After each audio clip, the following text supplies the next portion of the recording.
with nostalgia and history, including one I have done on my own as a project, as a script writer for a film. So, you know, this is something that I've been talking to people, like, how do you think, I mean, Singapore is a kind of a severe cityscape, you know, I mean, it's quite a total different city from KL, you know, you wouldn't have like music blasting out from the shops, you know, the authorities would not allow that. And so how do you think of Singapore musically? Or more specifically, how do you think of someone as austere as Lee Kuan Yew, or the late Lee Kuan Yew musically? It is actually quite bizarre even to entertain that thought.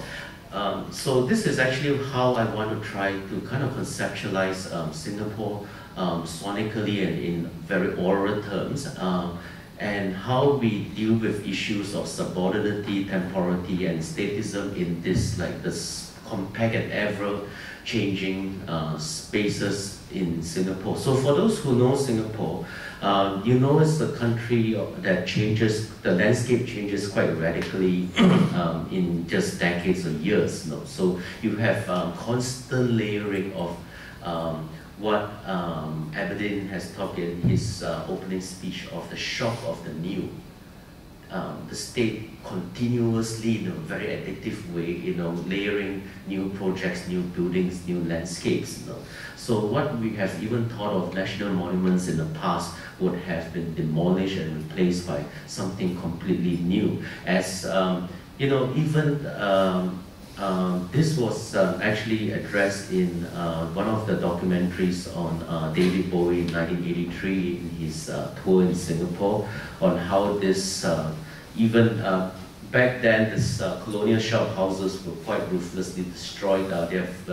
They have actually removed so many that the current ones are just left as heritage finally, but in different forms.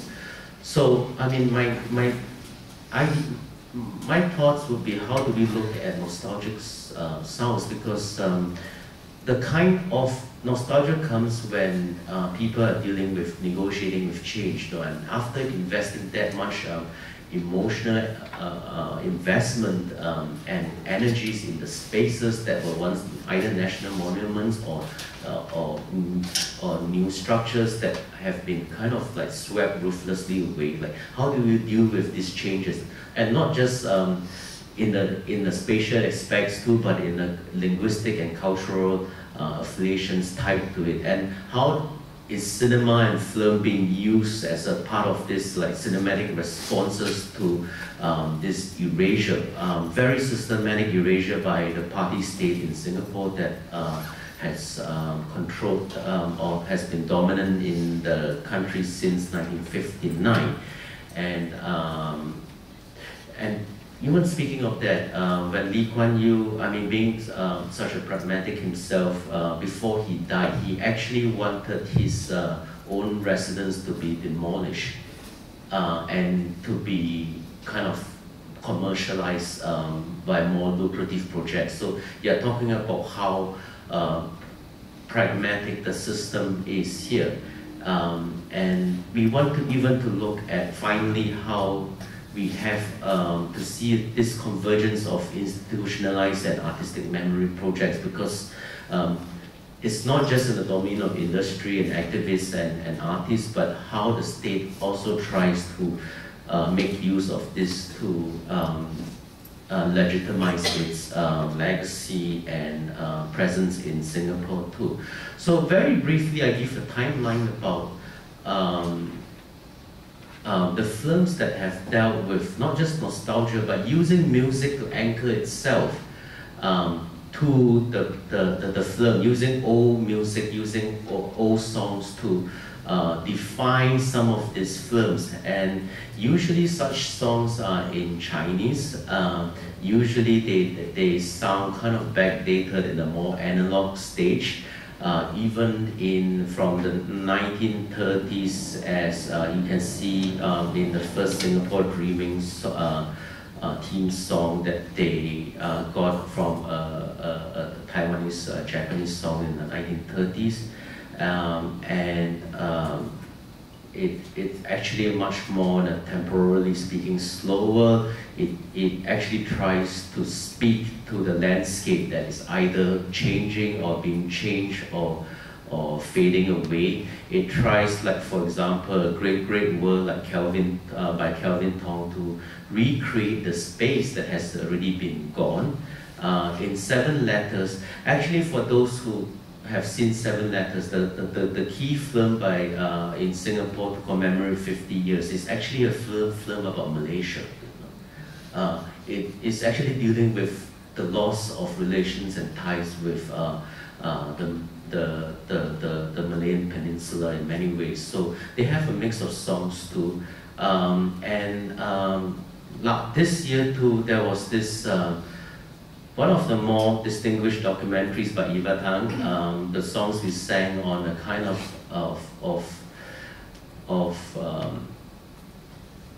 Chinese Xingyang, or what they call college rock songs that developed in the early 80s, and now they kind of revisit the artists and spaces that these songs have actually grew from. And so we have this, and you have the more commercialized ones like Jack Neo, long time ago, in which the spaces of the rural heartlands were created from Malaysia. And Royston Tan that paid tribute to the Taiwanese singer Feng Fei in 3688. So we have a kind of host of some of these songs, and I just play the videos here. Okay, so I just, for the interest of, okay. Oh, so I have to right click to VLC, right? Okay. 过去是有音乐的，是有。那时候创作歌谣只是一个很热烈的在全国各地展开的一个活动。他们看到什么呢？他们看到生活，看到友情，看到结合，他们看到音乐快乐。更年轻吧，年轻真的是一种本钱。它在我心目中永远代表着一种最真挚、最自发性的一种对梦的追求。信仰也许是华文群体找到身份认同的一个重要的力量。它就是一个故事，是一个真实开始的音乐梦想。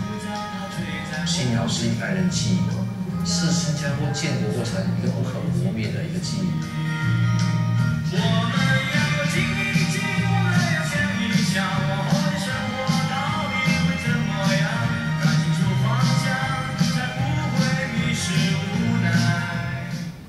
Okay, so this was one of the songs, one of the documentaries that actually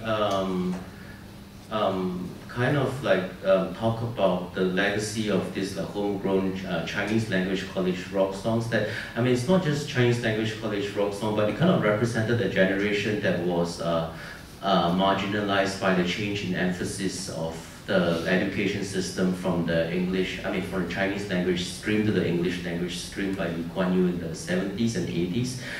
So being kind of like left out of the mainstream national economy, it was kind of, music was something that they fell back on as a emotional and cultural support here. So so not only did they, so this song, ironically, this film was 10 minutes, Jesus.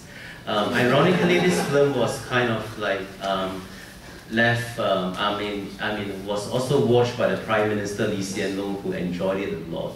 So this is how the state actually tries to appropriate some of these previously more marginalized voices, and they do also try to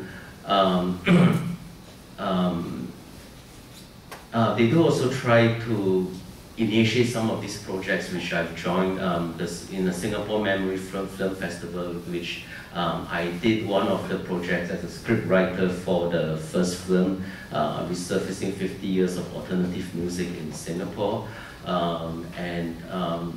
so this is actually, because what I found that That's where do I go to?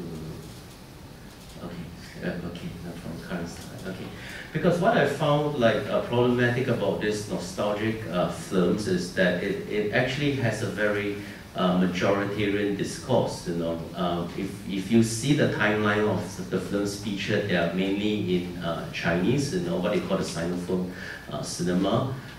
It actually I mean, the other groups and voices are actually quite invisible. So it gives you the impression that it's only one group that feels these nostalgic elements, and it is only one group that perhaps only would deserve such a cinematic treatment. So, I mean, I did my part, and basically about alternative music in Singapore is still, it has a long history of being kind of marginalized by the state, systematically disenfranchised from punk and rock music in the 60s and 70s, you know, and I was actually trying to create something that is not just about nostalgia reflections, but also to create vernacular archives and text from it.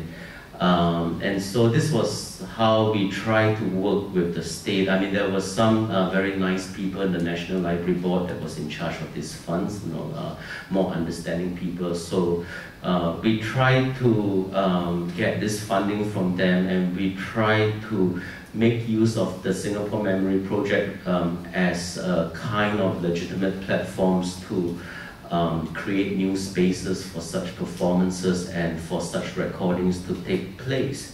So this came with the Singapore's 50th anniversary, which I did, which was quite a big thing last year. So they have this SG50 logo everywhere, even on sardine tin cans. So it was a bit of overkill, you know. But what I tried to do was to create something that was probably more permanent, and we had this like pre-production, you know, we tried to film the whole performance on 14th of February in the space called Liew Street as a measure to kind of take back the streets and create new places and memories and new zones too. So it was officially and quite hastily launched. There was a official screening, but we are going to probably like re-edit it for film festival production, because the government has a different idea of what the film should entail, and there were some cuts from the Media Development Authority as well. So I did archive research. I got bands from different generations. I wanted to do a kind of more intergenerational dialogue. We set the stage in this place called Liew Street. I mean, this was the flyer that came out. And we did the interviews, 2 to 3 days of interviews with artists about their experiences in the past, you know, artists from punk to rock to hardcore, whatever genre that you think of that the state doesn't like. And how they see the past and future, and how I try to kind of make use of the spaces here to, you know, to bring the sounds back and to create like new venues for possible future production in this heritage space in Arab Street that was that is actually close to gentrification. You know, there's kind of competing forces here. I mean, some parts of it are actually already quite gentrified, but the others are still kind of like messy vernacular spaces. So we do try to create this presence and maybe to kind of create this momentum that hopefully would continue for a place for music cultures to thrive. So let me play you one of the excerpts, which is panel 4, right? Okay. That maybe we'll just, oh, I need to kind of right click it with VLC, right? This is okay.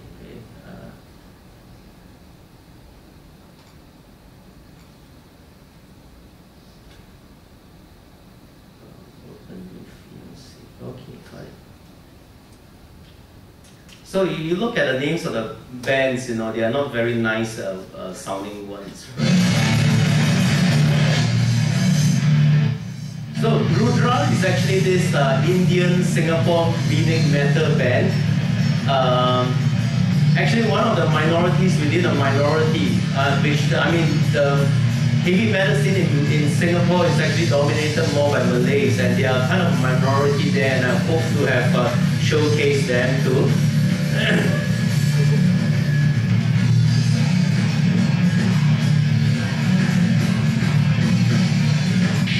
And this is Opposition Party.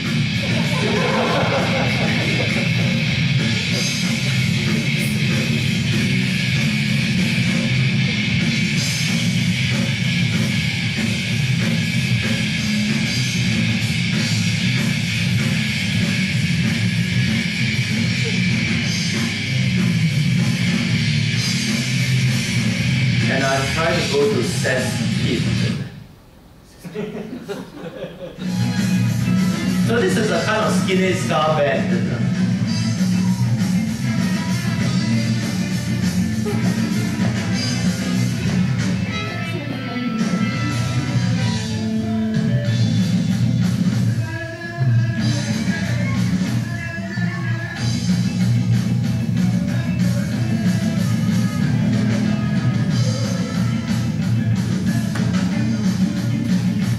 Okay, for the interest of time, unfortunately, we can't really go on to it. Yeah, okay, no problem. But this is probably one of my efforts, and you can say apply research in not just looking at the text, but creating the archives too, and not just a kind of like nostalgic flashback that can be quite sanitized, and but also creating archives and histories. Giving memories that are probably more inclusive and more multicultural as well. So I think that is part of the project I'm sharing, and hopefully the film festival version of it will be released in due course in the future. So thank you very much, ladies and gentlemen.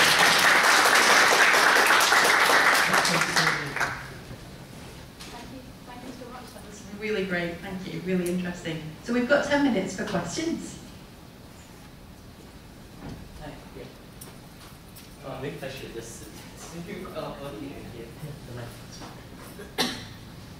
Hi, good morning. Thank you so much for your presentation. I just wanted to have your opinion about the film Sayang Sayang My Dearest Love, because Sanif also used quite a lot of songs which not really Singaporean songs, but songs from Java and the Malay Peninsula, and as well as, but because of it's a Malay movie, but yeah, he used most of it Indonesian and also Malaysian songs. What's your opinion about that? Actually, Singapore was a very important center for production of Malay music in the British colonial period, which I think many people have forgotten. It was the locus of like the bangsawan that included jazz, Malay jazz too. So I think that is a very important element that should be kind of like placed more. But I think the problem is that this is not actually well captured in the kind of like official mentality and the kind of common sense every day. So I think what you mentioned is really important here. Thank you. Any questions?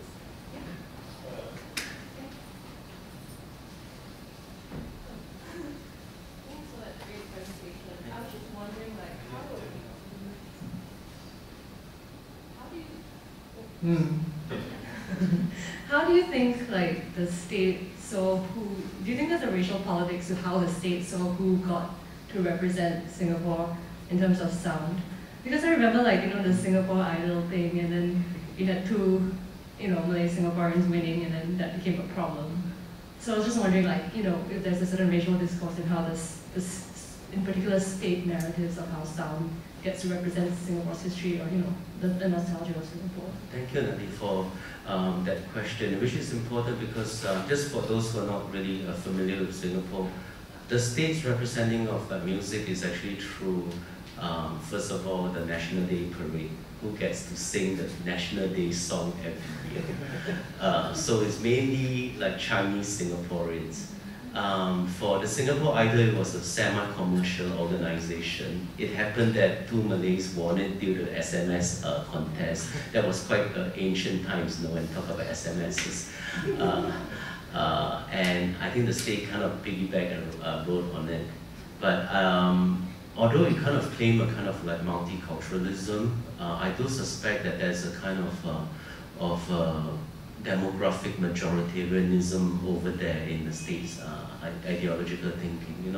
For a country which the prime ministers have actually mentioned that they are not ready to have a non-ethnic Chinese prime minister, premier. So I think this is a kind of reflection in the official mindset that whereas multiculturalism is important, someone with a face that looks like the majority and a sound that sounds like the majority is still much desired. Hope that answers the question. Okay, any more questions? Sure. Yeah, Peter. I love what you're doing. Thank you. One thing I'm wondering about with the musicians and the groups that you've been interacting with is the extent to which, this dichotomy between newness but also history. Are they interested in ways of thinking about historical contexts as a way of sort of making statements about the present in terms of the way in which they're composing and working? You probably, when you start off as a kind of punk rock group in the 80s and 90s, in your early 20s, history is never something that you have in mind. But I think as you grow older, 20 years down the road, 30 years down the road, you feel the need to kind of position a legacy. You feel that you're already part of the history. So, it was quite interesting that I attended the history of punk in Britain for the past 40 years, the respectable British Library in London. So this is what, I think is passage of time that the musicians and artists are feeling it. They feel that they have been here for like 20 over years. They have a history, they have a memory that they feel that should be recorded, archived, and even hopefully transmitted to subsequent generations. And the performance venue that I had was something that was intergenerational. So I got groups from the 1970s that were really not that in favor.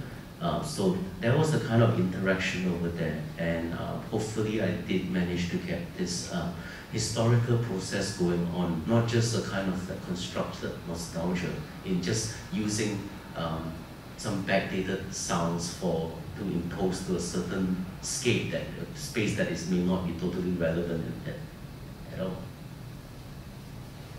Thank you. Thanks for. Hello. Okay, thanks for a fascinating paper. I was actually curious about what you thought about how the multinational composition of maybe some of the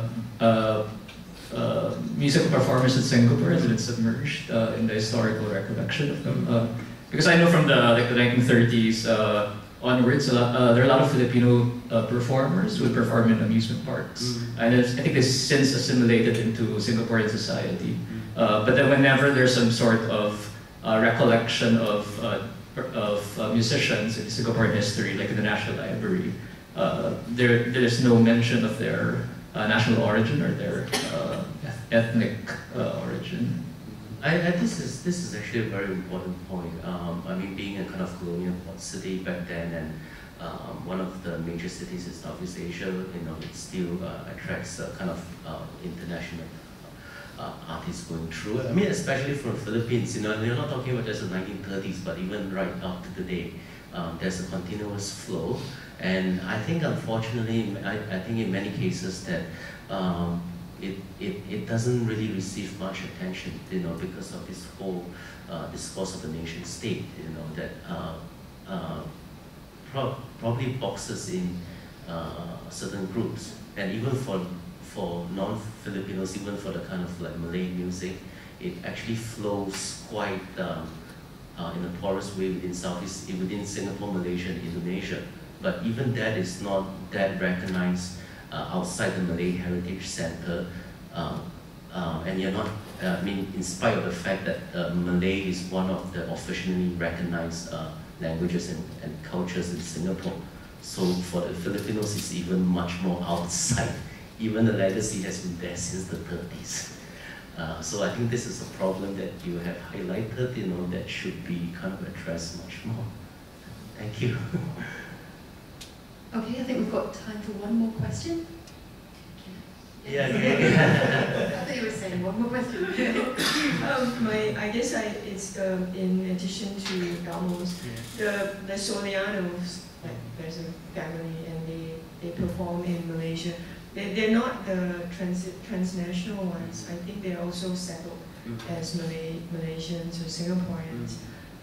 But maybe it's harder to find them because they're not actually making music that's not already mainstream or jazz or R&B, right? Because like you have a guy, a famous composer who just passed away last year, Abidin or Iskandar, I think, and he's actually he's famous for working with Dick Lee or all these, making kind of quite mainstream Singaporean films,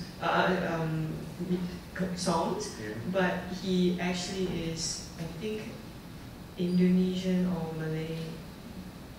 Yeah, but you know, but they've sort of assimilated well into the existing structures and the existing genres. Yeah, I don't think people have thought about that as anything more. I mean, unfortunately, the kind of projects are very like locally focused, you know, and with their own ideas of what localism is, you know. And I think, unfortunately, the stereotype when you talk about Filipino bands, you know, they are those who play like cover versions of old American songs in hotels and bars. And I think this is something that actually needs a whole project to find out more, you know, to kind of resurrect this like historical sounds and kind of bring them back to the legitimate places. Yeah, thank you, Gabe. Thank you so much. That was really rich.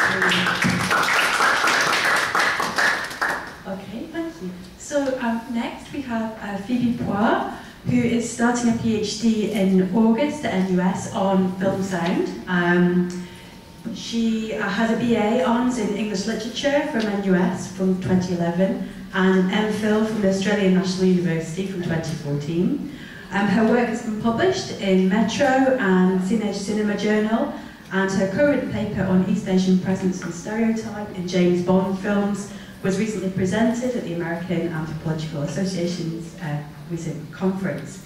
Okay, so she researches intersections between art, music, human history and culture applied to film analysis, and that's over to you. Okay, Phoebe, thank you.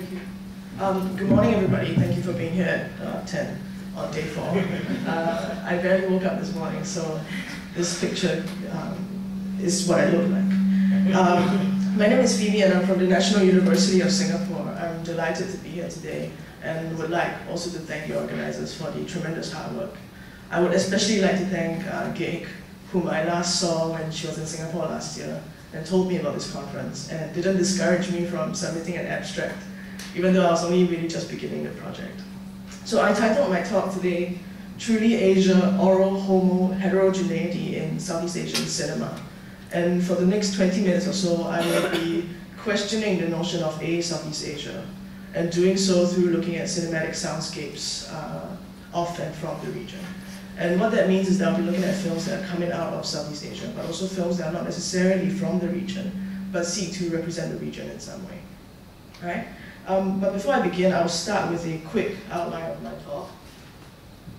I will start with a sound test, which I hope can quickly illustrate what the project is concerned with. I'll then go into a general discussion of Southeast Asia as conceived through ASEAN narratives, particularly the narrative of one Southeast Asia. I'll then narrow the scope by looking at film sound analysis, looking at one sound in particular, silence, and one technique in particular, what I refer to as ethnic soundscaping, and then I'll close it with my perspectives on how Southeast Asian cinematic soundscapes contribute to the debate of Southeast Asia as an idea and an identity. Okay, that's my outline. So I think we can start with the sound test. We have 3 clips, each capturing about 10 seconds, the sounds from a particular Southeast Asian nation's markets. And I'm going to play the clips for you, and since we're in KL, I would like you to guess which one is of Malaysia. Alright, so I'm going to play the clips for you. First one.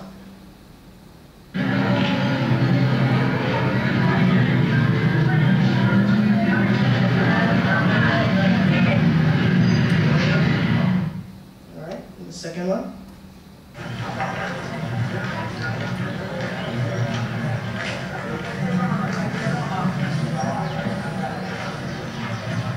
And the last one.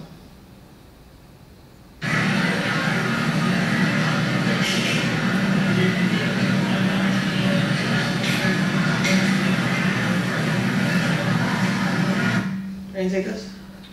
One more time? No. Alright, I'll tell you. The middle one is from Malaysia. The middle one is from a film, Lovatt by Yasmin Ahmad in the early 2000s. So you see right off the bat, it sounds like. There really isn't a way to distinguish one Southeast Asian nation's markets from the next, particularly when these nations share similar features, in this case, relatively dense populations. So how true is this notion of one Southeast Asia? Through film sound analysis, are we able to tease out nuances in each individual Southeast Asian nation's soundscapes, and in doing so, come up with a Malaysian sound or a Singaporean sound? And to me, this question is particularly interesting because what started out as a geopolitical term given to the region through a colonial history is now co-opted by local and present governments for its own ambitions and its own needs. The term Southeast Asia was coined or started out as a means through which the region could be contained as a singular theater of political engagement to be studied by Western academies. So as Southeast Asia rebranded itself as ASEAN, with the exception of East Timor, it borrowed the conjured imagination of one Southeast Asia, inadvertently presenting itself as homogeneous, or at the very least complementarily heterogeneous. But perhaps this is not done inadvertently, but rather intentionally. You see at the bottom, we have the ASEAN motto, one vision, one identity, one community. And at the top there you see the ASEAN emblem, which I'm sure many of us are very familiar with. So much like the motto, the guidelines underpinning the use of the ASEAN emblem is very clear about its vision and its mission, to frame all countries in Southeast Asia bound together in friendship and solidarity. And not only are we bound in friendship and solidarity, we have a circle around us that represents our unity. So this is a kind of reframing of Benedict Anderson's modern nationalism as a kind of regionalism, constructing the region as a product of imagination realized through political discourse. The concept of one Southeast Asia was given to the region, co-opted by the region, and then finally reiterated by the region to the rest of the world. And this is most often done through diplomatic and tourism campaigns. So each year, ASEAN runs an ASEAN Tourism Forum to brand the nation as one tourist destination and an attractive, multifaceted, but single destination. And if you're interested, you can go and look at the 2 links over there. They're separately run websites, but both are backed by ASEAN and both specifically package Southeast Asia as a region that is a cohesive tourist haven. So in 2014, the theme of the ASEAN Tourism Forum is Advancing Tourism Together in Kuching, Sarawak. 2015, Tourism Towards Peace, Prosperity and Partnership in Myanmar. 2016, this year, One Community for Sustainability in Manila and the Philippines. And the next one will be Shaping Our Tourism Journey Together in my hometown, Singapore. So evidently there exists a political and politicized push from within for Southeast Asia to embrace this joint identity. But how coherent is this desire for cohesion? Therein lies what drew me to this project. Needless to say, the scope and the implications of the project are quite massive, and it may not be possible to answer the questions exhaustively.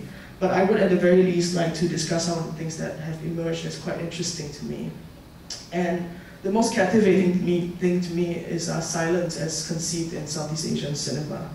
For this presentation, I'll be looking at films coming out of 3 nations, Singapore, Malaysia, and the Philippines. The idea being 1, time economy, and 2, proximity of these nations. Singapore and Malaysia being so close in proximity and history, and the Philippines being somewhat flung from what is usually considered the Southeast Asian bloc. So the idea is to see whether the distance affects the soundscapes. So as I said, the most captivating thing for me is silence, and while I'm wildly enthusiastic about the affective power of silence, for this talk I'll be looking at the technical composition of silence, so silence as a sound. And as we all know in cinema, silence is seldom conceived of as an absolute absence of sound, because to even have a moment of absolute silence is to abruptly interrupt.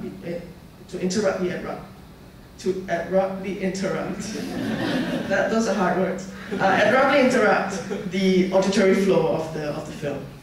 And I bring this up because as we listen to the following clips, I want to call attention to the technically non-silent nature of what is usually considered cinematic silence. So take, for example, the way silence is composed in nature in these two clips. One is from Singapore and the other one is from Malaysia. So please bear with me, the rest of the presentation is going to be heavily video-based. I'm going to play the clips for you and see if you can identify the soundscape again. One is from Malaysia and the other one is from Singapore.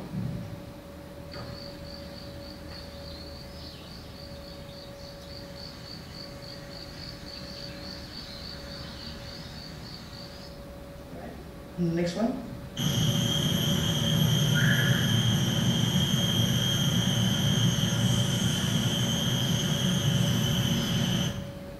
Any takers? The left one is from Malaysia and the right one is from Singapore. So for me, the Singaporean one is very easy to identify because that incessant hum of the insects that sounds like a blanket across the landscape. I hear it every morning when I go to school. So it only happens in dense greenery on a really quiet day in Singapore. And for those more familiar with Malaysia, maybe you can tell me that was recognizable to you. So you see there's a convergence in desire to capture and represent silence, but a divergence in the actual composition of the silence. But as we move into the urban scapes, I do think that the boundaries between national soundscapes become a bit more nebulous. So if you listen to these clips, you'll hear one is from the Philippines and the other one is from Singapore, and these capture silence in urban exteriors. Again, only 10 seconds though.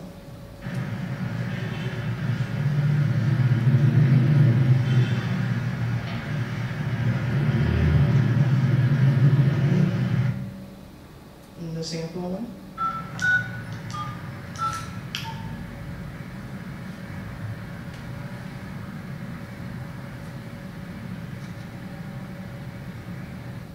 Right? So it gets a little tricky justifying that, say, the top one is of the Philippines because Manila is so famous for its traffic noise. And even in trying to capture silence, traffic noise somehow bleeds into the soundscape. Because so is Jakarta, and so is Hong Kong, and so is New York. So in this sense, there is some truth to the homogenized soundscape of Southeast Asia, in this case, urban Southeast Asia. The narrative of one Southeast Asia has transcended the realm of political rhetoric and entered our collective consciousness and manifested in our popular media. Having said that, I do think that there's a pointed difference between Southeast Asian soundscapes as interpreted by those living within the soundscapes and those who are not. I will again draw upon the example of Manila's traffic, and you will hear this time in clips by Graceland, which is from the Philippines, and The Born Legacy, which is obviously from Hollywood.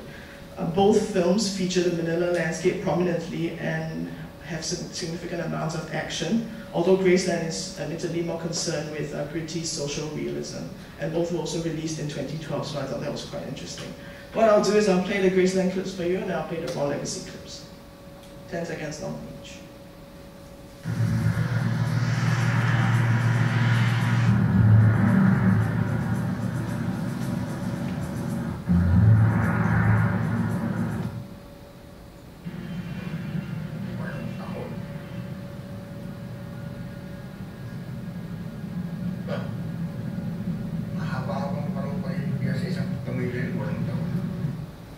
Alright, the Born Legacy clips, so this will be fun.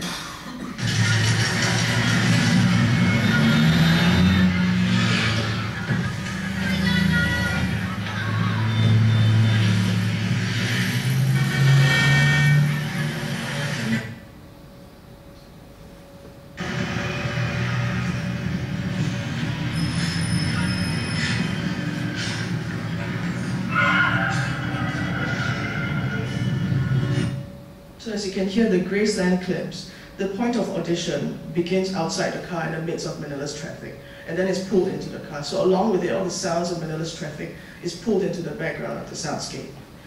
This retreat privileges the private interior space and recreates the claustrophobia that the guy is feeling. The guy in the back seat is being interrogated by the police, who's in the front seat. But on the other hand, the Bond Legacy's soundscape does not withdraw the microphone, but instead places it everywhere, seemingly at random. So you hear that beautiful Dolby Atmos sound that's happening all around you, and it's incredibly disorienting. The movement privileges the public communal space and recreates the kind of disorientation that these characters feel having arrived from the States, having come from the States to Manila, which is famous for this exotic traffic chaos. The soundscape does not seek to present Manila's traffic in so much as it seeks to represent popular conceptions of what Manila's traffic ought to sound like. And throughout the film, audiences are constantly reminded of this popular conception of Manila, even in scenes that are taking place indoors. So here you see two men lying in their apartments, waking up to a new day in Manila.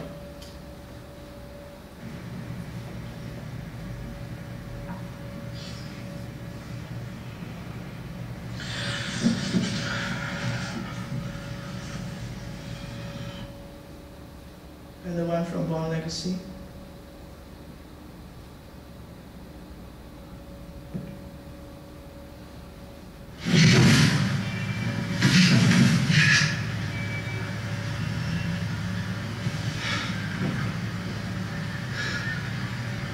Right, the left one is from Norte End of History and it's by Liew, and we all know that Liew loves silence in his cinema. But what is represented there that's not in the Bond Legacy clips is the diversity of sound to represent the Philippines. In the Bond Legacy, what we have is a man lying in complete silence, and then the silence crescendos and there's a cut, and you hear the Manila traffic bleeding into the apartments from the streets outside. The impression is that Manila is this constant cacophony of traffic noise. So what these clips and the ones before raises are questions of fidelity and dissonance between Southeast Asia, the region, and Southeast Asia, the idea. And more often than not, films that are on the outside looking in are more concerned with Southeast Asia as a region that is either a populated, noisy, urban mess, or a region that is a quiet, peaceful, rural sanctuary. And this plays out very clearly in cinematic soundscapes through a technique that I call ethnic soundscaping. Essentially, ethnic soundscaping is the ethnic-based approach to sound editing where a soundscape is built around the idea of what a place ought to sound like. So it's a it's a thing where the idea precedes the sound. And there are many examples in popular media, and I'm sure it's quite easy for you to call some of them to mind, but I'll just play a couple for you now. This one is from Black Cat, another Hollywood production, and features Asian cityscapes and soundscapes very prominently. So the characters go to Jakarta, they go to Hong Kong, they go to Seoul, and they also go to Perak, although that's really not an urban space at all. So I'm going to play the clip for you. It's only 10 seconds long.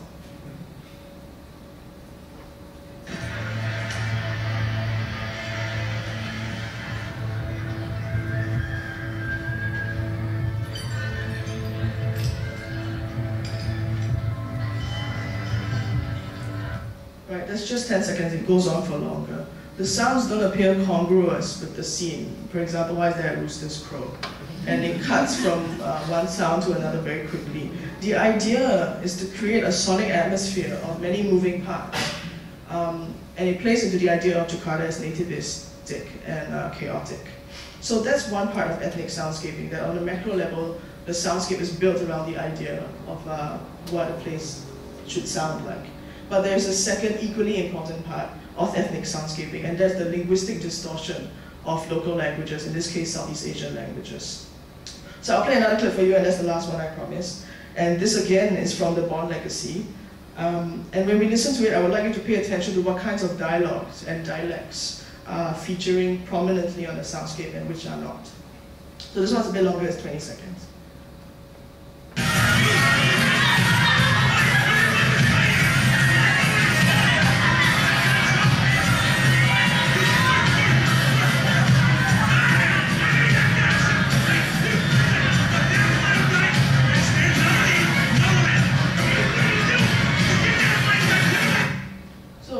As you heard in the clip, the dialogue from the American fella in English is very clear. Also visually, he's highlighted by his green shirt against the sea of homogenized pink. On the other hand, you can't really tell what the workers are saying. You can't tell if it's in English or Filipino or Tagalog or something else. There is a conscious decision to foreground and background certain sonic elements, certain dialogue, certain dialects. So dialogue from the Filipino characters are used as sound effects. Their languages are distorted into sounds. So in ethnic soundscaping, non-English dialogue or even dialogue from local characters in English, who knows, are rendered unrecognizable and forced to regress to this state of arbitrary vocalization. And that's heavy. So where do we go from here? As a conclusion, I will say that I'm not advocating for clean lines between Southeast Asian film and Anglo-American film, or authentic and synthetic. As it is, the idea of authenticity is very problematic, particularly when films that are gritty and glossy coming out of Southeast Asia have been criticized for packaging Southeast Asian working class life and poverty as visual commodities for international markets. So films coming out of Southeast Asia, not all of them seek to represent the region or their specific nations without editing and selection. But the question remains of whether Southeast Asian cinema is a unified cinema or a collective of national cinemas that by virtue of proximity have come to share textual and contextual influences, and in doing so become intertextual. And as much as there's an intellectual need not to dehistoricize and depoliticize our national identities, there are moments in films from various parts of the nations that are objectively indiscernible from one another. Although perhaps I would say this has less to do with Southeast Asia as a cultural and artistic bloc, and more to do with geography and 21st century urbanism. However, to use that and say that Southeast Asia is more homogeneous than fragmentary is, I think, quite reductive and reckless, particularly, did I spell reckless correctly? Okay, it just had a flash. Particularly because the idea of one Southeast Asia is so systematically marketed and extensively held. So from where I am in this project, what emerges as most compelling is the diversity of sound that is used to compose and represent a Southeast Asian nation's soundscape by those who have lived in these soundscapes for some time. In these films, soundscapes are comparatively more complex. They are meaning-laden sound constellations, whereas in films that are more concerned with Southeast Asia as an idea, you have this insistence on a very layered kind of noise fugue, where it's very arbitrary and nothing is quite meaningful. And so that's all I have for you today. I would also invite your comments, and if you think there's a particular film that you think I should be looking at, please let me know. And thank you for your attention. Wow, that was really great paper, really exciting to hear such a careful attention to soundscape. I'm sure there's lots of questions. Who would like to start? Okay, over here.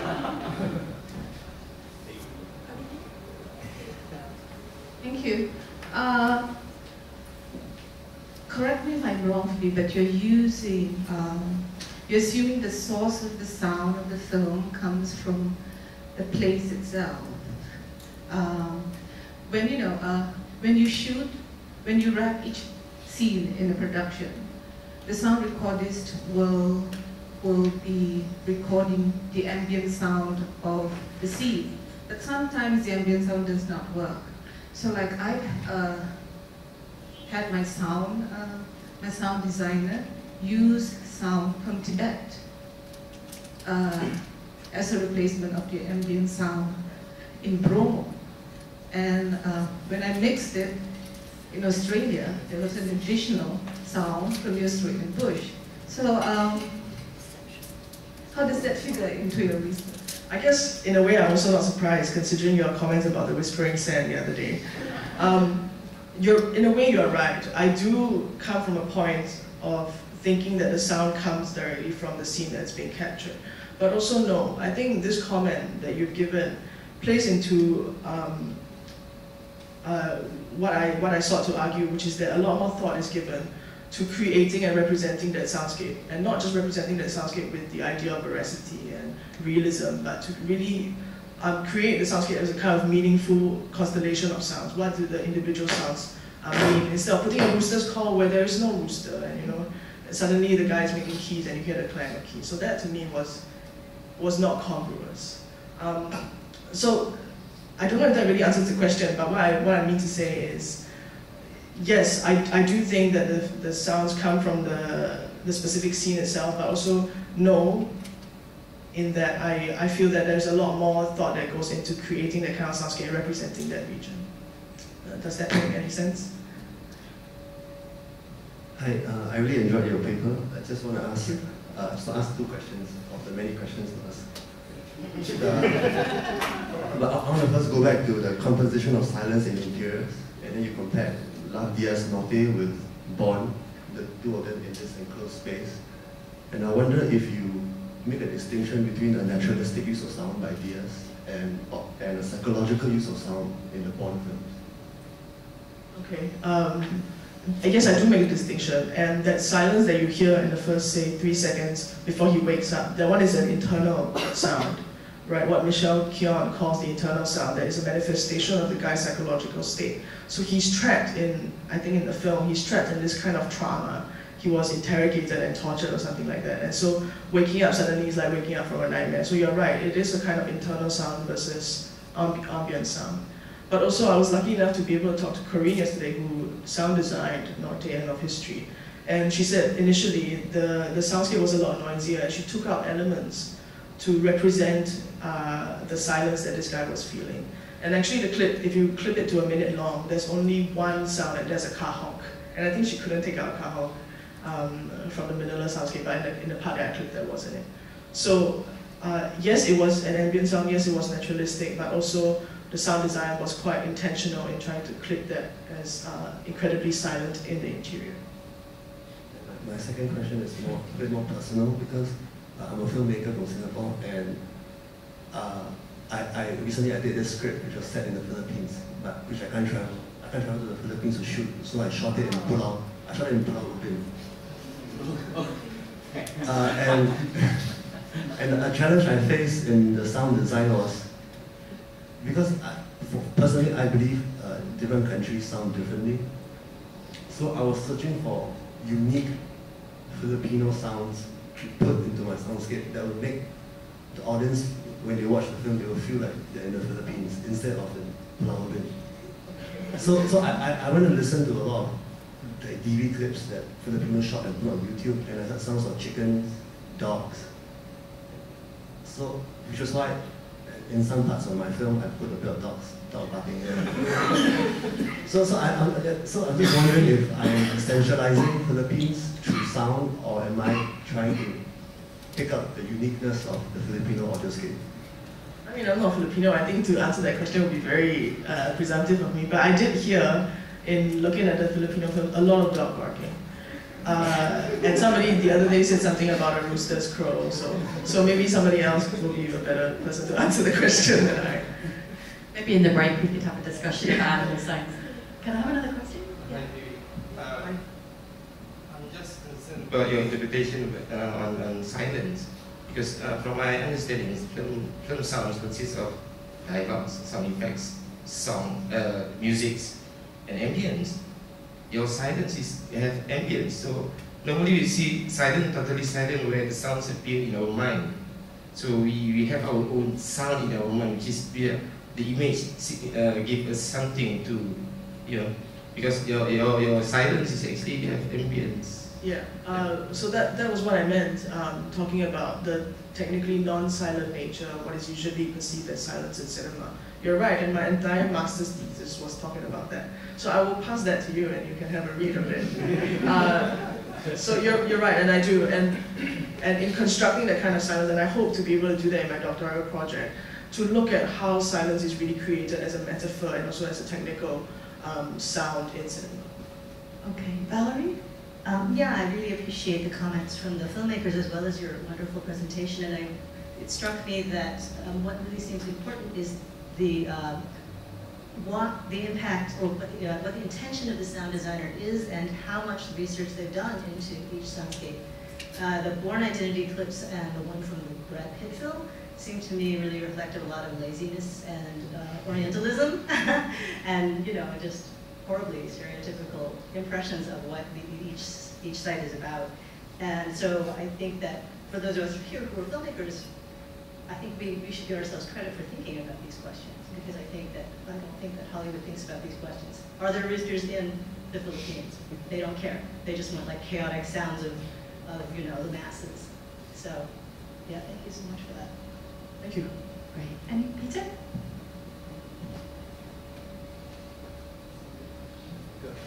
Okay, I mean, I wanted to ask the question that's already asked, so I think I'll focus on something else.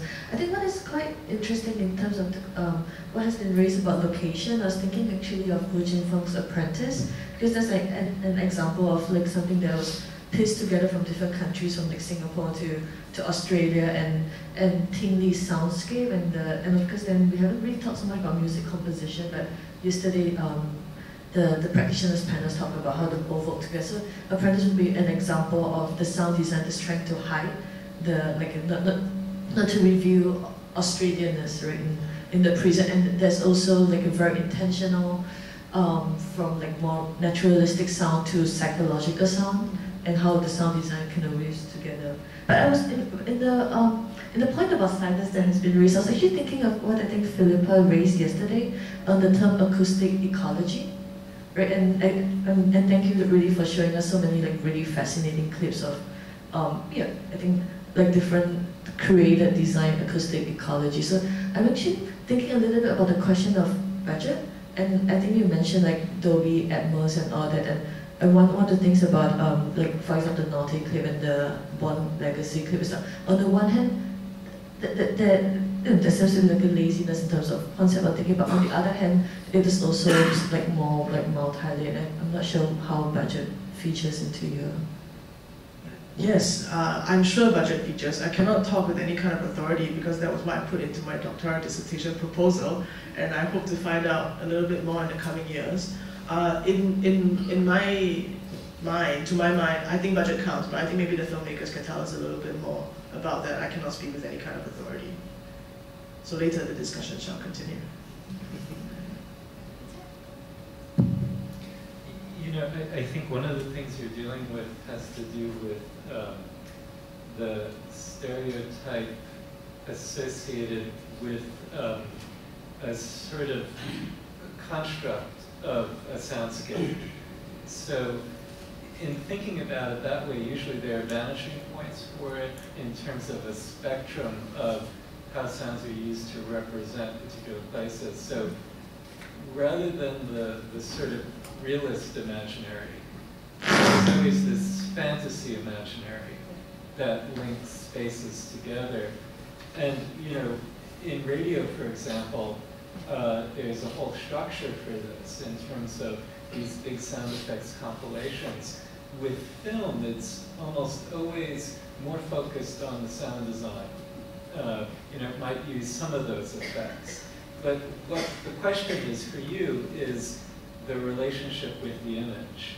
Because in some ways, there's this interplay between whether or not the image, in a sense, is a more powerful way of focusing the attention that leads you to think about the sound and the stereotype that's being used to communicate, as opposed to the other way around.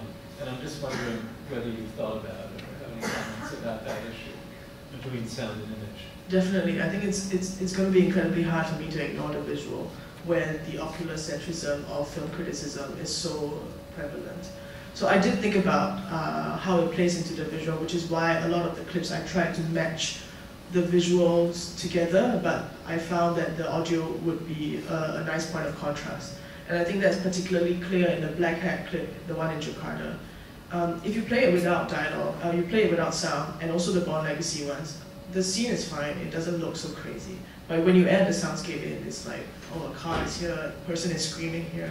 And I got a couple of my friends who understood Filipino and Tagalog to try to dub it for me. And the only lines of dialogue that she could catch didn't make sense, it was nonsense lines.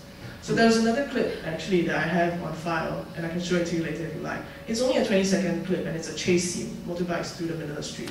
So there is a, I think somebody said, Alis Cairo, somebody screamed, a woman screamed. And in 20 seconds, they played it twice. So at 2 seconds of the clip, and then at 18 seconds. That kind of space, you cannot miss it, because the whole sequence is about 2 minutes long. And you don't hear any kind of dialogue except that Alis Cairo, 20 seconds, Alis Cairo is the exact same pitch. So visually, it can be really distracting, but if you really listen to it, the soundscape provides a lot more context on how to understand the visuals. So I did think about that. Thank you. We've got time for one last question today, maybe. Anyway, it's just a follow-up from his question, kind of. You have a problem with authenticity, right? You kind of say that you cannot lay claim to any form of authenticity, but at the same time, you are considering films that are seemingly meaningless and thoughtless and reckless in its sort of sound representation. So I was just wondering, how would you reconcile this sort of like, where do you stand to judge of course, the authenticity or the criteria of a truly actual soundscape or, yeah. That's the thing, and that's a good question, thank you for that. I think it follows from my answer to Peter. No, I will never stand and say this is a true soundscape and this is not, because obviously it's not, and the filmmakers and others can ascertain that there is really no kind of true soundscape, even in a documentary. I'm sure Valerie will have something to say about that. I think one way to look at it is really to look at the whole film and the kind of sound design that is included in the film. How does, say, Manila or a place or a specific person, how are they represented throughout the film? To clip 10 seconds out of it is not going to give you an accurate representation of how authentic or how thoughtless or careful the person is in scoring the soundtrack. But if you look at the whole film together, I think then you can come up with a better picture, or the best picture you can come up with. Because don't go and talk to the filmmakers and the directors and then have that mold your image. Because the film should stand as its own, and then everything else can come as a complement to that. Thank you so much, Phoebe. You've given us so much to think about. Okay, our next speaker is Brian Bernards. Brian is Assistant Professor of East Asian Languages and Cultures at the University of Southern California. He is author of Writing the South Seas, Imagining the Nanyang in Chinese and Southeast Asian Post-Colonial Literature, published by University of Washington Press just this year. Just to note that the book is coming out in paperback in September, published by NUS Press. And so we've looked for the book there, I'm sure. I looked at it the other day, but it's fabulous, so make sure you get yourself a copy. He's also co-editor of Cinephone Studies, A Critical Reader, published in 2013 by Columbia Press. And his work has appeared in the journals Post-Colonial Studies, Modern Chinese Literature and Culture, as well as the Oxford Handbook of Modern Chinese Literatures. And today he is talking about borderland audioscapes and covert Burmese migration in Midi Z's Poor Folk. Thank you. Testing. Thank you, Philippa, and also thank you to Chu and Daniel, not only for their excellent tech support, but for helping me out with my train ticket fiasco this morning. My presentation examines covert border crossing movements and unlicensed videography in Poor Folk. This is the second film in Chinese-Burmese filmmaker Midi Z's Homecoming trilogy. I assessed the film's representation of trans-border trafficking, as well as its multilingual audioscape, to argue that Poor Folk is a radical example of inter-Asian filmmaking in Southeast Asia that expands the scope and significance of transnational and intercultural cinema.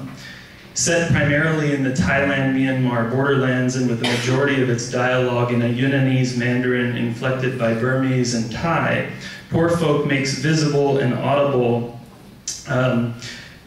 landscapes and audioscapes largely unknown to Southeast Asian cinema. Midi Z's partially integrated audiovisual juxtapositions underscore the hampered economic mobility and limited informational access of his Yunnanese Burmese subjects, even while these subjects move rather fluidly across a hazily defined or apparently unguarded national border, and even at a moment that is supposed to be witnessing democratic liberalization in Myanmar. Midi Z is also known in Mandarin by his Chinese name, Zhao Deyin. He was born and raised in the town of Lashio in Burma's Shan state. In 1998, when he was 16, he was awarded a scholarship to finish high school in Taiwan, yet he still relied on remittances from his sister working in Thailand and money borrowed by his mother. The Taiwan connection behind Midi Z's films has a complicated post-war history. After losing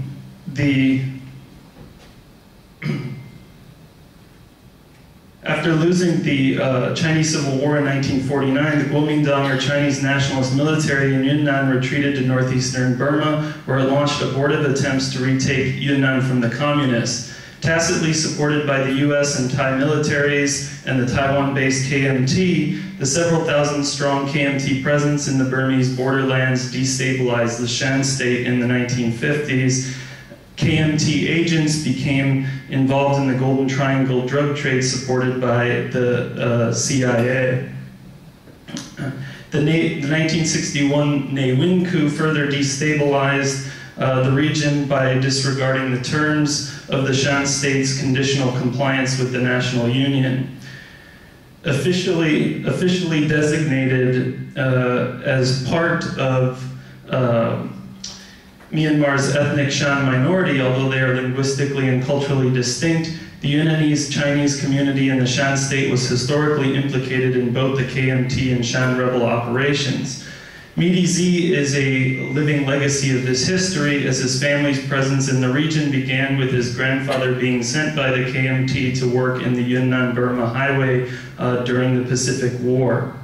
A second legacy is the refugee town of Arunottai, known in Chinese as Dagudi, or Big Valley, in Thailand's Chiang Mai province, which is featured in Poor Folk. A third legacy is the illicit economies like the amphetamine trade in which Midi Z's characters are engaged. And a fourth legacy is, of course, the community's sustained connection to Taiwan, which in Midi Z's Homecoming trilogy serves as a vital site of migrant labor and economic desire. Midi Z began making short films while attending the National Taiwan University of Science and Technology in Taipei. His graduation film project set him on a path to join the Taipei Golden Horse Film Academy as an apprentice to globally renowned Taiwanese filmmaker Ho Xiaoxian. It was ironically in 2010, when he opted for Taiwan citizenship, that Midi Z began shooting his first feature film, Return to Burma, or Guilaidaran.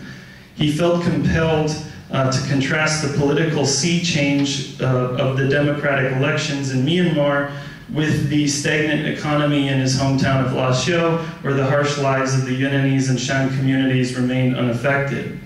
He followed up Return to Burma with Poor Folk in 2012 and Ice Poison in 2014. The three films are known as Midi Z's Homecoming Trilogy, or Guixiang Sanbuchu. Midi Z's films are both inspired by and depart from the style of his Taiwanese mentor, Ho Xiaoxian. Although, like his mentor, Midi Z recasts a recurring leading lady, the Taiwanese actress U Ke-shi, non-professional actors play all the other characters. He develops subjects based on the life stories told to him by auditioning cast members. He cast his former 8th grade classmate, Wang Xinhong, in an eponymous lead role throughout the Homecoming trilogy. Midi Z shoots on an impromptu schedule and without license from the Myanmar government, or in the case of Poor Folk, the Thai government as well. In terms of the immediacy with which he documents his home country, evokes the type of improvisational reportage of a film like Anders Ostergaard's 2008 documentary, Burma Vijay. Poor Folk was shot with only a rough plot structure, and when shooting at sites like, such as Bangkok's Wat Phra or Temple of the Emer Buddha, the cast and crew simply pretended to be tourists, like, quote, "we were just taking pictures of the scenery." The camera often occupies a covert, concealed position, while the actors blend in with the scene's unwitting extras, individuals who happen to be present. This gives the film's a very immediate documentary feel. In the trilogy, Poor Folk is the most kinetic in terms of its unmarked spatial movements and its non-linear time leaps. The film's Chinese title actually refers to 4 interwoven segments: Poor Folk Qiongren, Durian Liulian, Amphetamine Ma Yao, and Stowaways Todu Ke. The film follows 2 characters' storylines whose paths only momentarily cross. Wang Xinhong, played by himself, and San Mei, played by U Ke-shi. Xinhong and his mother have sold his younger sister Ating to some human traffickers in Arunottai that promise to find Ating work in Bangkok. San Mei is an operative in this human trafficking ring. She harbors dreams of going to work in Taiwan and has been waiting months in vain in Bangkok, where she works in a brothel, and Arunottai for her visa to come through. After helping Ating across the border to Sanmei's people, Shin Hong promises to send for Ah Ting after he earns enough money. He stays in Thailand, where he hooks up with Ah Fu, played by Midi Z's older brother, Zhao Defu. Shin Hong first shadows Ah Fu as a tour guide for mainland Chinese tourists in Bangkok. Speaking standard Mandarin, Ah Fu deceives the tourists with moving but fabricated anecdotes about Thai culture in order to get them to spend money. Concealing his own status as a Burmese immigrant, Ah Fu claims to be bicultural Thai and Chinese, lying that he is married to a Chinese woman when he is indeed single. As the tourism business is hampered by the 2011 Bangkok floods, Ah Fu and Shin Hong are forced to return to Chiang Mai and Arunathai.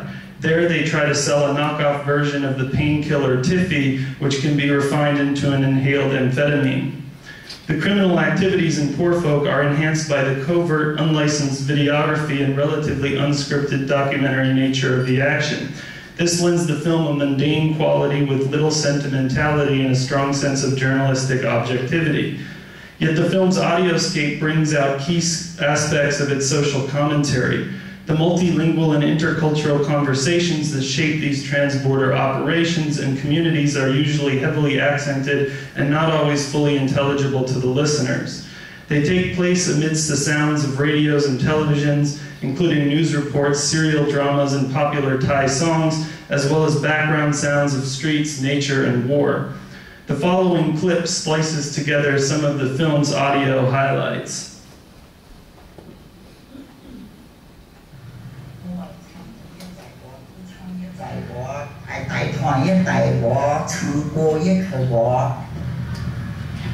说韩国姑娘我那个做过来，卡特要不然我卡特，我是不是常常现在啊，才不想，不喜欢做那种工作。你想搂，我想抱，不可以怪人家，等你怪人家经理就来骂你了。200-300万钱，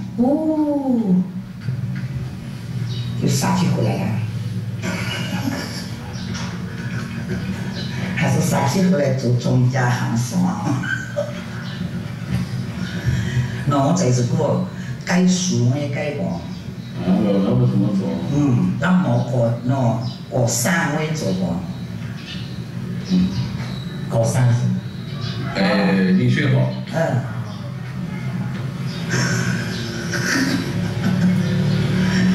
以前在咖啡去上班，第一天课就杀起出来了。第一天课嘛，衣服个穿火白那个，穿火白呢。我19岁把我的夜工就发现了，那夜工就发现咱们去往前就拿过来一批酒瓶瓶，再给他一批酒瓶瓶嘛，就吵得一塌糊涂了，就叫到警察局去了。叫到警察局去嘛，经理就说是。 如果你要来这里上班啊，如果朝阳你不喜欢时，你就可以来这里上班，不上就不上。你不是开我工钱呢，才是靠消费，靠消费哈，你必须给工钱，你必须讲过说人家给我几千，你说不可以上，我马上不上，我就马上就把我穿的那个衣服啊，我就跟警察要的一个拍切图啊，我说你们来拍切图，你给我一张，我马上就把那个衣服。 就那里就妥整整桌子刷一下，记起了我拍起多，我就会跟我的住在那个房间，从到现在我没进去过咖啡。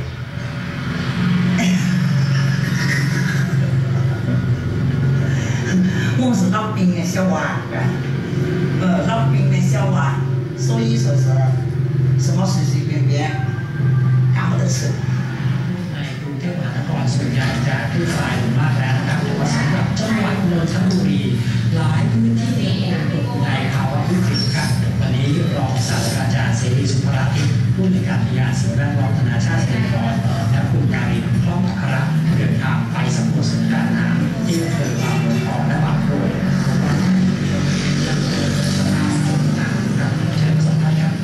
ขอบคุณท่านผู้เจริญค่ะวันนี้นะคะดูเหมือนว่าเราเห็นภาพแตกต่างอย่างมากทางด้านกรุงเทพและก็นนทบุรีเราพอเราข้ามมาที่นนทบุรีก็จะเห็นว่าชุมชนหลายๆแห่งมันยังจมน้ำอยู่แล้วก็น้ำเยอะมากเลยค่ะอาจารย์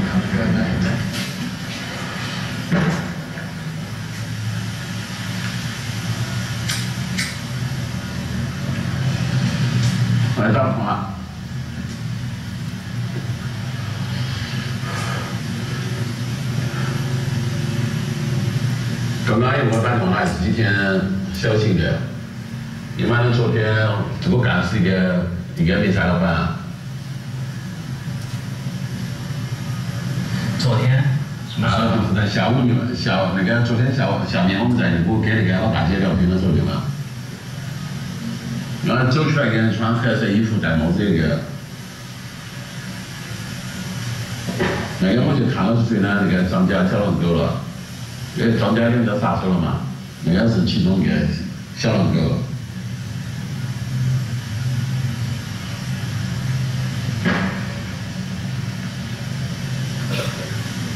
鸡巴枪声听不见了。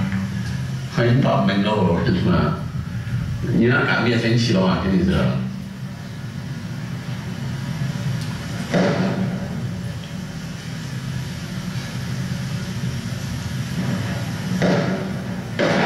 干了，你们不是没人那边过来干了。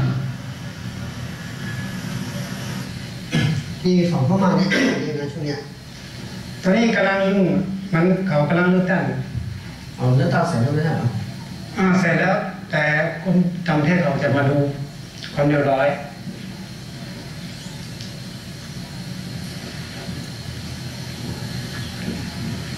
ผู้จัดการไหมก็ดูข่าวทำมาเรียบร้อยโอเคดีก็น่าจะกลับไม่ต้องกลับเงินได้ได้ที่นี่ก็ตอนนี้มีอยู่3 งานเองมันก็มีงานแรกก็พยายามอยู่บ้านชมก่อนงานที่2ก็ช่วยอยู่ก็เขาเก็บหนี้ก็นี้ก็มีเรื่องสิ้นใหญ่ที่ต้องคุยเปิดได้มันมีทุกคนครับมันไม่ใช่ว่ามีอยู่ผมคนเดียวมันไม่เหมือนหรอก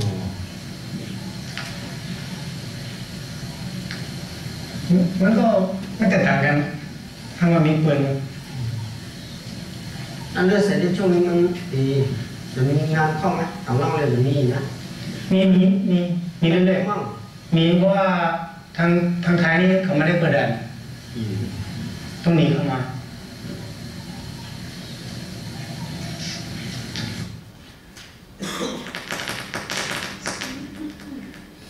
So in the first segment, the woman outside the Arunotai hostel tells Afu and Shinhong about the range of odd jobs she has worked in Thailand, from bar girl to lumberjack. Her Yunnanese Mandarin is embellished with Thai vocabulary like pachet dua for towel and gosang for construction, words that the newly arrived Shinhong does not yet understand.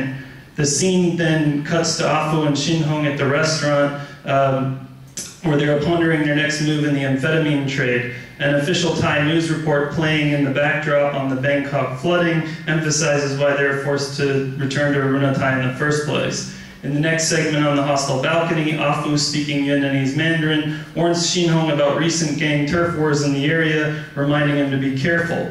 Shinhong mentions that he didn't hear the gunshot that killed the Maasai boss, just as we hear gunshot and cannon sounds from the nearby border skirmishes between the Tatmadaw, or Myanmar armed forces, and the Shan State Army.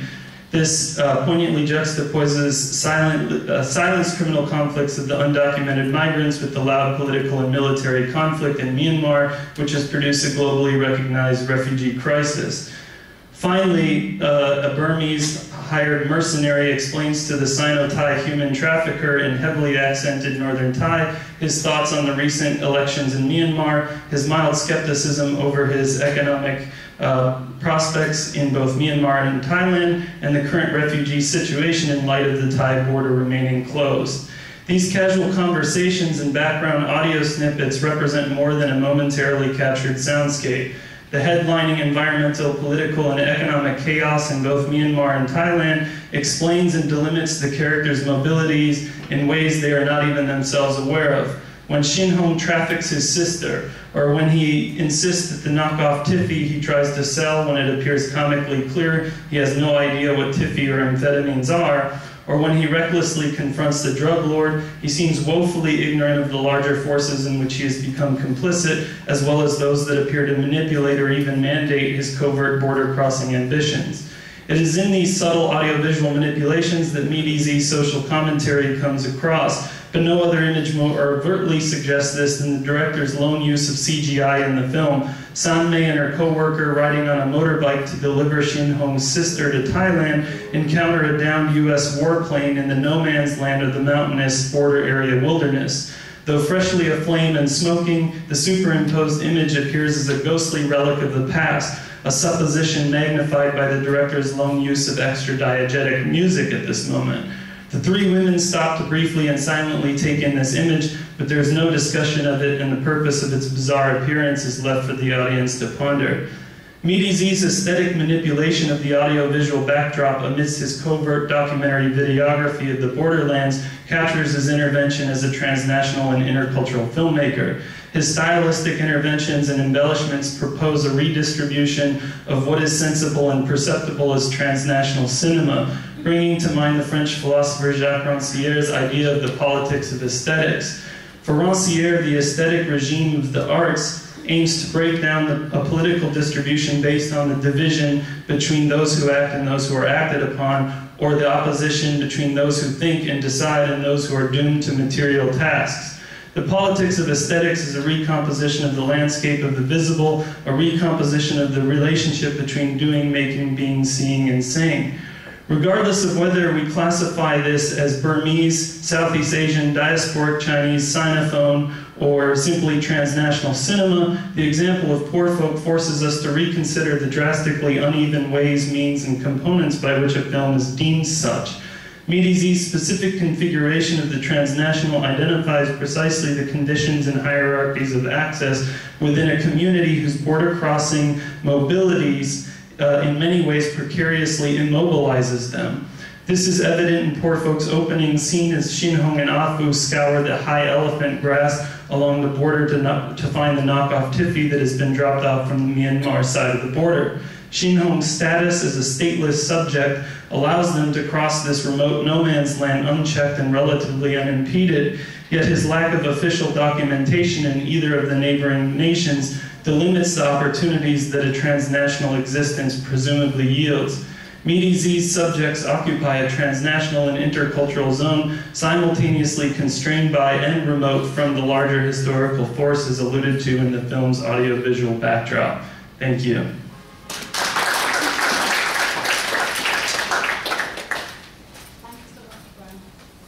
Fascinating.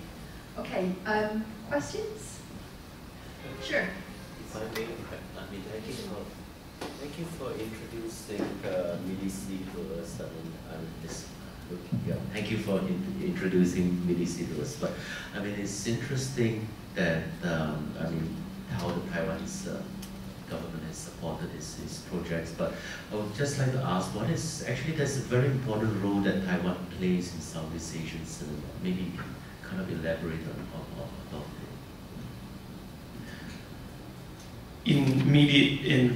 I guess I should call him Midi Zed, right?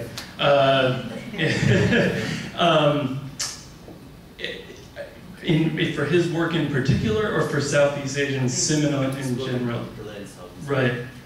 Because from what I gather, he has not been as much a part of, recognized as part of this Southeast Asian cinematic scene as the Taiwanese cinematic scene, right? Because of where he received his training. Now he's a Taiwan citizen.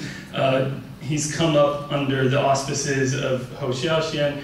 And in terms of film, obviously from the style of film, you can tell this is a film festival film, not, a kind of art house cinema. It's really played, among, it's been classified as Taiwan cinema in terms of its national origin, and also he's been, as you said, promoted by the Taiwan government, and so his films have kind of had that Taiwan marking, and they've also had this human trafficking marking at human rights film festivals, right? So there's those two sides, whereas he certainly hasn't been recognized as in Myanmar as a Burmese filmmaker, even though he is of Burmese background, and he seems more kind of culturally comfortable in putting the spotlight on this community than as a Taiwanese, right? Even though that is his metropole, right? So that's how I guess I would answer that question. I mean, I just add, probably because maybe Taiwan provides the kind of liberal space that spaces for Southeast Asian filmmakers that their own countries wouldn't have been able to give. Well, I would delimit that primarily to Sinophone filmmakers and Sinophone writers in particular, which my previous work deals with. But there is in Taiwan a migrant workers literature movement as well as predominantly among Southeast Asian communities. And in Taiwan, there's a newspaper called Sifan Bao, 4 Directions paper, that features prose by Southeast Asian migrant workers in Taiwan and there's at least 4 language versions of that paper. There's a Indonesian version, a Thai version, a Vietnamese version, and there's a Tagalog version too. So at least, right? So and so there's now within Taiwan, because of its own, and this has to do also with its own kind of political ambiguity, its kind of political positioning. There is greater and greater recognition for Southeast Asian works even beyond the Sinophone sphere. And I think that's maybe what you're thinking of. Any more questions? Thanks, Brian, for the interesting paper. I was wondering if because the setting described seems to, I might be getting my geography wrong, but it seems to be the same space that described, that's called Zomnia. So I'm not sure if you looked into that. So like in James C. Scott's work, he highlights how this space is almost like a fleeing from the state and all these rigid and hierarchical structures. And so I was wondering if that is something that would figure into your discussion. Yeah, the art of not being governed, right? And so there's this idea of this kind of radical defiance of any kind of state control that has been seen as part and parcel of this region's identity, right? And he's kind of arguing that there is such a region, right, that kind of transcends the borders of these areas, and that the geography of that landscape is pretty much a kind of highlands geography, right? I don't know to what degree how applicable that would be in terms of an examination of MediZ, but I do think it's an important backdrop. And I do think more attention does need to be paid to the Myanmar political backdrop to the films than has been paid, right? In terms of the and in the case of Poor Folk, which I find interesting as well, is the Thai backdrop as well, because I think those, even though who we see on screen is predominantly this allegedly kind of disenfranchised Chinese-Burmese community in the Shan state, and that's the kind of fixation of the subjects of the story, he has kind of placed them within a backdrop, this kind of backdrop that has this kind of multi-political backdrop, this intersection of different political structures, state structures, and economic structures. And so what I'm very interested, where Zomia and that idea might come into play, is in the relationship between this mise-en-scène that he's created of these characters and the proximity or distance to that backdrop, right? How much does the fact that they're talking about this flooding in Bangkok actually pertain to the two characters sitting there eating these noodles and getting ready to go sell tiffy, right? The presumption is that it's hampered the tourism industry, right? So that's why they're there. But they don't seem to be, kind of cognizant or even, or even too concerned with that particular report, right? So I think, yeah, that's the degree to which that concept of James Scott might figure in here. Okay, thank you, Brian. We've got time for about 2 more questions. Any more questions at all? Absorbing all amazing information in the film. I thought the film looks incredible. I haven't seen it. I'm really interested in seeing it.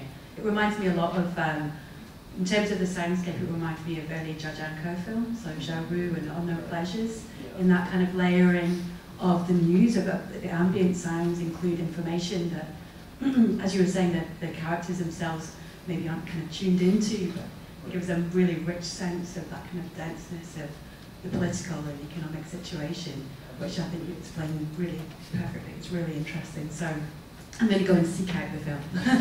But thank you so much, Brian. Any final questions? Oh, one here. Yeah. Thanks, Nadine. Thanks, Brian. When I was listening to your presentation, I was really drawn by the thing where you talked about, they were pretending to be tourists and then making films. And then I was thinking that, so it's not only a conversation about human trafficking and narcotics and dialects and languages moving across borders, but also portable film technologies also moving, and what it means when, this medici can shoot with a portable camera, something like, what was happening with Burma VJ, where the camera was hidden in a bag. Right. But at the same time, these portable filmmaking technologies create a certain aesthetics of, like you were saying, mobility, graininess, like a documentary feel. So then to put those two together, I'm wondering is there a possibility of like a cinematic aesthetic quality to the transnational, which sort of speaks back to portable filmmaking technologies, as well as, the social political context that you were talking about? Kind of a muddled question. Yeah, and I think that's where I'm going with this kind of idea of the covert videography, because the covert videography in many ways mimics the kind of covert migratory status of the characters, and that there's something that has to be concealed, right?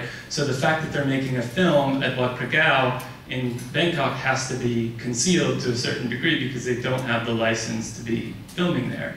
And at the same time, just with this character of Afu, who's making up all these ridiculous stories about Thai culture, he's concealing the fact that he's Burmese, right? The Burmese-ness of these characters, and this is particularly why I'm interested in Poor Folk over Return to Burma, and the first one, and then the trilogy, and then the third one, Ice Poison. Ice Poison's gotten more of the kind of critical attention. Is because of this concealed Burmese-ness in that Thai-scape, right? That they want to enhance their Chinese-ness or this and it's not just a kind of monoculturalism. They want to enhance at least Afu, the character who I'm particularly interested in, wants to enhance this kind of Sino-Thai-ness as well as the Chinese-ness, talking about being bicultural. And making up all these wild stories in order to get tourists to spend money, right? Because really what he's there for is money. And in the process of doing that, the kind of Burmese background, this Burmese history is concealed, right? So that becomes covert. So it's interesting to me the dynamic interplay between, in terms of the form, the covert videography, relating to somewhat the subject matter of this, of the covert Burmese-ness, right? There becomes the covert Burmese-ness of this film style, right? Which I guess is where I kind of want to move with that, although it's all in the early stages. But thank you for your question. I think it's very helpful. Great, thank you so much, Brian. It was really fascinating. Thank you. So we have time for a shortened tea break. So.